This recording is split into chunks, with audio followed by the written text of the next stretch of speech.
गांव गांव देखा भैया फैली है अफतिया हो।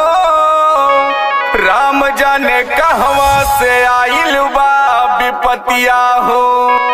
बतिया हमारे भैया मनबो जो झूठ हो। मौका पाके चोरवे पूरा गंवाली है लूट हो। क्यों नहीं के गाँव बचत है जकरे गाँव में पहरा लागत है।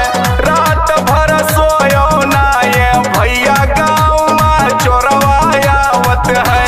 गाँव में चोरवा आवत है। गाँव में चोरवा आवत है। पहले ड्रोन के मरा उड़ा के लोकेशन पता लगावत है। रात भर सोयो ना ये भैया गाँव में चोरवा आवत है। चोरवा आवत है। जागते रहो। गाँव में चोरवा आवत है।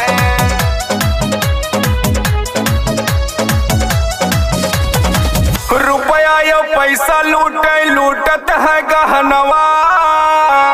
केहू केहू पापी चोरवे मारत है जनवा। गौवा में अपने कौनो बहरी जो पायो हो। 112 नंबर पे फोनवा मिलायो हो। किशन तो यादव राकेश रंजन हथवा जोर बतावत है।